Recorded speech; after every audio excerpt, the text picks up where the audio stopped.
Assalamualaikum teman-teman, balik lagi dengan kami kelompok 4 Dasar Manajemen dan Bisnis Universitas Bina Sarana Informatika.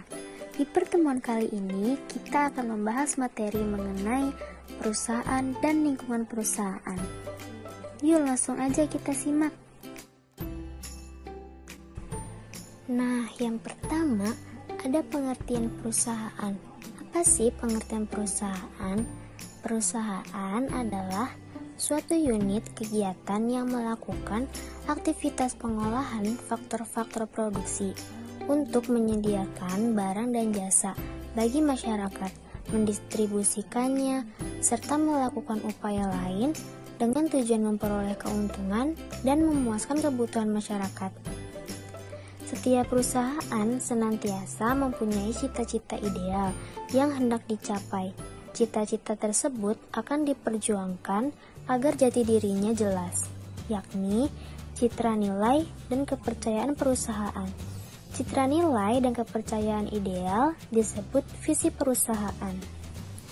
Visi merupakan wawasan luas ke masa depan dari manajemen dan merupakan kondisi ideal yang hendak dicapai oleh perusahaan di masa yang akan datang. Nah, selanjutnya ada visi dan misi perusahaan. Visi yang pertama diciptakan melalui pemufakatan. Yang kedua, memberikan pandangan atas sesuatu yang terbaik di masa yang akan datang. Yang ketiga, mempengaruhi orang-orang untuk menuju misi. Yang keempat, tanpa keterbatasan dimensi waktu. Tempat kedudukan dan letak perusahaan. Yang pertama, ada tempat kedudukan perusahaan adalah kantor pusat perusahaan tersebut. Tempat kedudukan perusahaan pada umumnya dipengaruhi faktor kelancaran hubungan dengan lembaga-lembaga lain seperti lembaga pemerintah, lembaga keuangan, dan pelanggan. Yang kedua, ada lokasi perusahaan adalah tempat perusahaan melakukan kegiatan fisik atau pabrik. Letak perusahaan dipengaruhi faktor ekonomi dan merupakan salah satu faktor penting yang menunjang efisiensi perusahaan, terutama dalam kaitannya dengan biaya. Contoh bentuk lokasi perusahaan adalah pabrik tempat memproduksi barang. Letak perusahaan dibedakan menjadi 4, yaitu yang pertama, terikat keadaan alam. Yang kedua, terikat sejarah. Yang ketiga, terikat oleh pemerintah.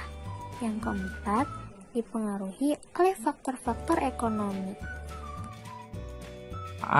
Dan lembaga sosial. Perusahaan akan melakukan kegiatan produksinya hingga mencapai tingkat keuntungan maksimum. Di sisi lainnya, perusahaan merupakan suatu unit kegiatan produksi yang menyediakan barang dan jasa bagi masyarakat. Unit kegiatan ini sering disebut lembaga sosial.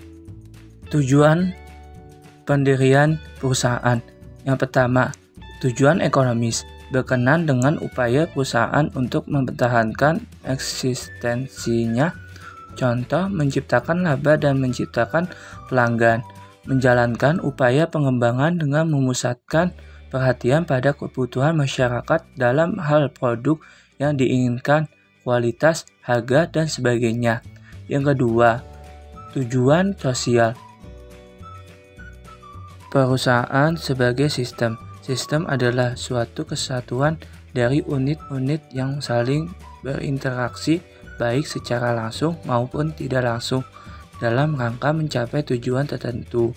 Perusahaan adalah suatu sistem karena merupakan kombinasi dari berbagai sumber ekonomi yang secara langsung atau tidak langsung mempengaruhi proses produksi serta distribusi barang dan jasa untuk mencapai tertentu, antara lain keuntungan, pemenuhan kebutuhan masyarakat maupun tanggung jawab sosial. Kepada pemilik modal, pengelolaan keuangan dan kemajuan perusahaan. Kepada lembaga penelitian, membantu pendanaan.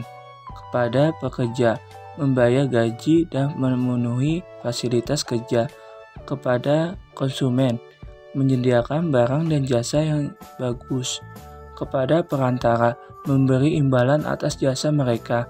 Kepada pemerintah, membayar pajak. Kepada pemasok bahan, memberi balas jasa. Kepada pesaing. Sifat sistem perusahaan. Yang pertama, kompleks. Yang kedua, sebagai suatu kesatuan. Yang ketiga, sifatnya beragam. Yang keempat, saling tergantung. Yang kelima, dinamis. Ada dua fungsi perusahaan. Yang pertama, fungsi operasi, dan yang kedua, fungsi manajemen. Selanjutnya adalah ciri-ciri perusahaan.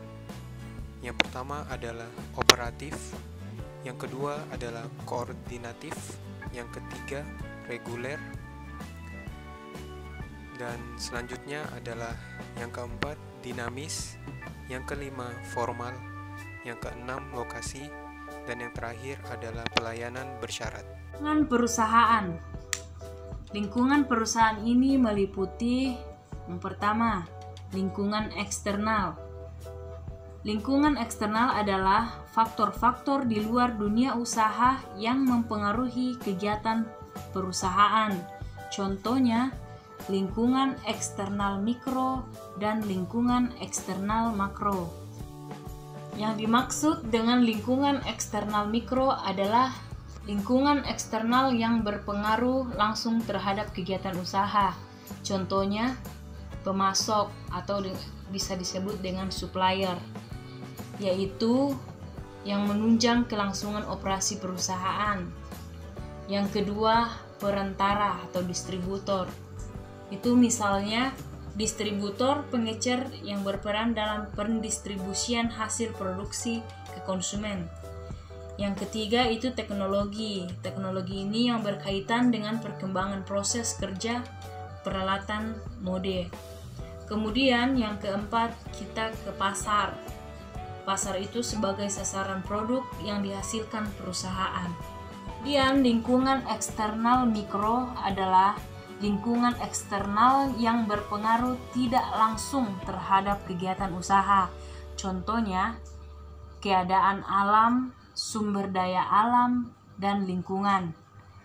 Kemudian politik dan hankam, hukum, perekonomian, pendidikan dan kebudayaan, sosial dan budaya, kependudukan, dan hubungan internasional. Dan yang terakhir adalah lingkungan internal. Lingkungan internal adalah faktor-faktor yang berada dalam kegiatan produksi dan langsung mempengaruhi hasil produksi. Yang pertama adalah tenaga kerja, yang kedua peralatan mesin, yang ketiga barang mentah, barang setengah jadi, pergudangan, yang keempat permodalan pemilik investor, pengendalian dana, dan yang terakhir sistem informasi dan administrasi.